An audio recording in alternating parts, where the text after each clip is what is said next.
Morning, John. You mentioned yesterday the idea that you and the coaches had talked a little bit about splitting Jones and Werenski up this year to give Savard a skater at times. Can you just sort of expound on that and say what that No, looks like, what the thinking is there? no, no, I'm not going to get into a long discussion on it. I just don't think uh, I don't think our top four were good last night to start the game through the early minutes, and um, we wanted to give it a different look. Yeah. So that's an adjustment you would make if you don't like the way things look, or that's an adjustment you would make just to keep a wrinkle in your sort of a thing you can do as a coach. I don't know. It just depends how we feel at that particular time. Okay. Next, we go to Mark Scheid. Go ahead, Mark. Thank you. Good morning, John. Michael Del Zotto, I mean, you know that he's come in, giving you guys some stability on the back end, but offensively, he's really given you a spark. What do you attribute that to from what you've seen? Well, that's a big strength of his game, and that's why we were interested in him. He's not afraid to make a mistake. He can get up the ice. One of his biggest strengths is his passing, and I think he's learned throughout his career about when to go and when to stay patient. And you can see when we get involved in a little bit of offense and offensive zone pressure, how he reads the ice offensively as far as moving to spots just to try to break down a defense. I think he's been very good at that early in this season here. That's his biggest strength. He's worked at and improved defensively. It's still always a work in progress for him with that. But I think with the utility aspect and just how he can help us offensively, I think it's a big plus for the team. And John, any lineup changes tonight, including in goal? Only change the goaltender. Elvis goes in. Okay. Next, we go to Brian Hedger. Go ahead, Brian. Hey, John. Yesterday you had a 6-on-5, I believe, when Seth draws that penalty and it goes like 51 seconds. You guys don't have a power play goal yet, but like not a lot of opportunities. Are you liking what you're seeing on the power play? It looks like they're moving the puck around a little better. Are you seeing that? I mean, or you want to see better? Well, we just haven't had much. I mean, it's the same old with us. We just don't get too many chances in the power play historically with the club here. And I think the entries have been pretty consistent.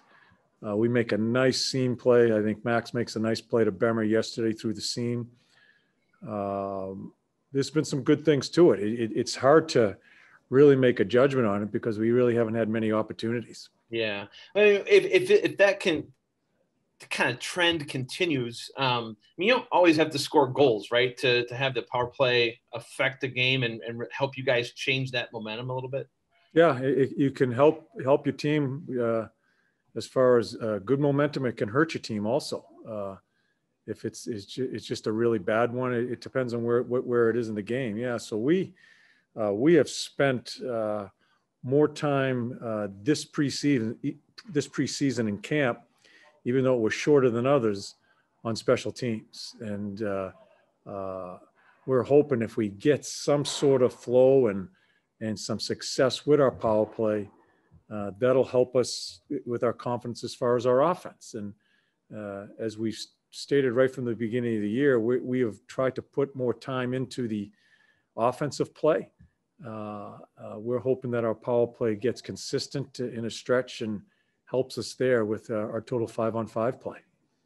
Last one for me is speaking of Del Zotto, I believe I saw him out on the penalty kill yesterday when Savard was in the box. So is that, I mean, I know everyone talks about, defensive liabilities here and there and that kind of stuff, but he's 30 years old. I mean, is that a good indication of where you think maybe his game is at as well? Yeah.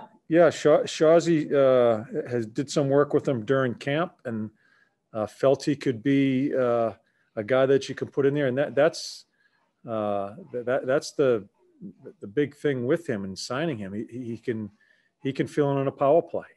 He can fill in the penalty kill. He helps us get out of the end zone. So there's a lot of different things that you can use. You play both sides. So there's a lot of utility to him, and I think that's very important to our team. Okay, next we go to Dave Metzel. Go ahead, Dave. Thanks, Glenn. Good morning, Torts. The way you won that game yesterday, especially at the end, scoring some goals, there was some rough stuff at the end. You had to protect that 1-goal lead. How encouraging are those signs for you as this team tries to find this team's identity and personality moving forward? Well, we find a way to score some goals and get some, bang, bang goals, 2 in a row. And I prefer us to play the way we played in the second game in Nashville. I just don't think we played that well yesterday. I don't, in a number of areas. I like what I saw at the end of the game with Jens eating 3 of the pucks, blocking shots, eating the pucks. There were opportunities early in the game where it was done just the opposite. Guys basically get out of the way. There are a lot of things, a lot of little things that so early in the year that we cannot go down the road where I think we're going to a little bit in those small things in the game and the intangibles of it that we need to correct very, very quickly to remain who we are and how we're going to present ourselves in this league. So as I said to the team, when I talked to them after the second game in Nashville, that's a game we should have won, and we lose by 3. Last night, we win the game. I don't think we play nearly as well. I'm going to conduct our business on how we play the games. And we've got quite a bit of work to do in a lot of different areas as far as the little things that we do as a team to improve that. Thanks, John.